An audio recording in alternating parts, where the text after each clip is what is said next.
حضرت نوح علیہ السلام نے تقریباً 950 سال جو تبلیغ دین کی، لیکن بہت کم لوگ جو ہیں وہ ایمان لائے۔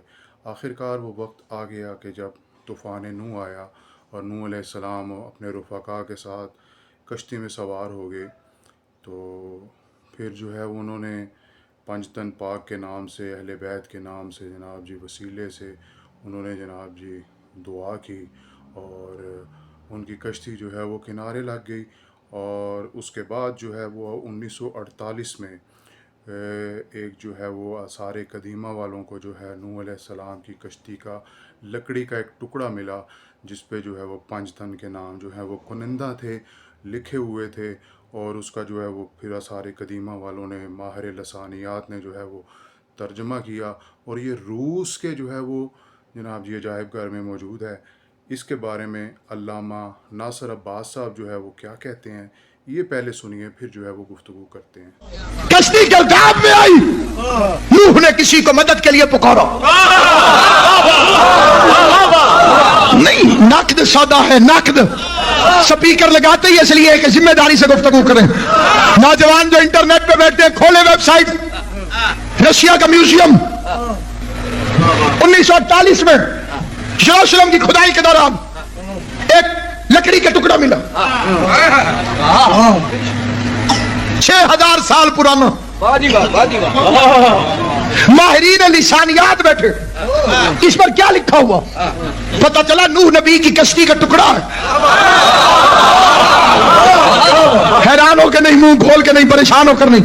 اس کی تصویریں انٹرنیٹ پر پڑی ہوئی ہیں، عبرانی زبان میں لکھا ہوا تھا، وہ ساسانی زبان کا فکرہ، ساسانی زبان میں اس پر لکھا تھا، نیچے انگریزوں نے ترجمہ کیا ہے، وہ شیعہ نہیں تھے، لکھا تھا نوح نبی کی کشتی کا ٹکڑا ہے، اور اس پر نوح نبی کی دعا لکھی ہوئی تھی، oh my lord, oh my god, help me in the name of those who created the world، Muhammad, Ali, Fatima, Shabbir, Shabbar. جی محترم سامعین، آپ نے جو ہے وہ کہانی شریف جو ہے وہ سنی ہے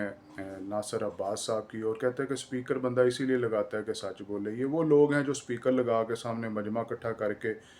اور جناب جی وہ پنجابی چ کہتے ہیں گٹے جوڑ کے جھوٹ بول دینے، کہتے ہیں نیٹ چیک کرو۔ نیٹ میں نے چیک کیا، میں تو نیٹ کا بندہ ہوں، تو میں نے پھر نیٹ چیک کیا جناب جی، تو نیٹ پہ جو ہے وہ کچھ اس طرح کی چیزیں جو ہیں وہ مطلب گردش کر رہی ہیں، لیکن وہ اتھینٹک نہیں ہیں۔ تو میں نے پھر جناب جی تحقیق کی اس پہ، تو یہ بالکل جو ہے وہ سفید، جس کو کوڑ اور جھوٹ کہتے ہیں نا، یہ وہ ہے، ٹھیک ہے۔ کوئی یہ سارے قدیمہ والوں کو، اور یہ 2014 میں نوح فلم آئی تھی، میں نے اس وقت انگلینڈ میں لیورپول میں میں نے جناب جی یہ 3D سینما پہ جو ہے یہ دیکھی تھی، اور جناب ایسے لگتا تھا کہ جیسے پانی مجھ پہ آ رہا ہے۔ تو ایسا کوڑ جو ہے وہ مطلب ڈائریکٹر اور پروڈیوسر جو ہے وہ نہیں مطلب مار سکا، جیسا کوڑ یہ جو ہے وہ دین کے نام پہ مارتے ہیں اور فضائل کے نام پہ۔ فضائل اہل بیت کو ان جھوٹی من گڑت باتوں کی ضرورت ہی نہیں ہے۔ اللہ تعالیٰ نے ان کو جو ہے وہ بڑے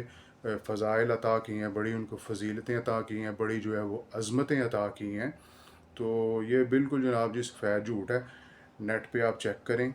ہاں اس پہ کچھ ویڈیوز بنائی ہوئی ہیں، انگلش میں بھی ہیں، اردو میں بھی ہیں، اور کچھ جو ہے وہ صفحات جو ہے وہ گردش کر رہے ہیں، تو وہ میں نے جو ہے جناب تھم نیل پہ بھی جو ہے وہ لگایا ہوا ہے، اور یہ بالکل اتھینٹک نہیں ہے، ٹھیک ہے، اور بالکل لاجیکل نہیں ہے، ٹھیک ہے۔ تو طوفان نوح تو جو ہے وہ نوح علیہ السلام کو پہلے ہی علم تھا، اور اللہ نے ان کو کنارے لگانا ہی لگانا تھا۔ وہ کشتی بنا رہے تھے، ان کو پتہ تھا کہ طوفان آئے گا، قوم جو ہے وہ مذاق اڑا رہی تھی۔ تو خدا کا جو ہے وہ نام لیں، اہل بیت کے فضائل کے نام پہ جو ہے وہ جھوٹ نہ بولیں، اور سپیکر لگا کے جھوٹ نہ بولیں، ٹھیک ہے۔ اللہ تعالیٰ آپ کا، میرا، ہم سب کا حامی و ناصر ہو۔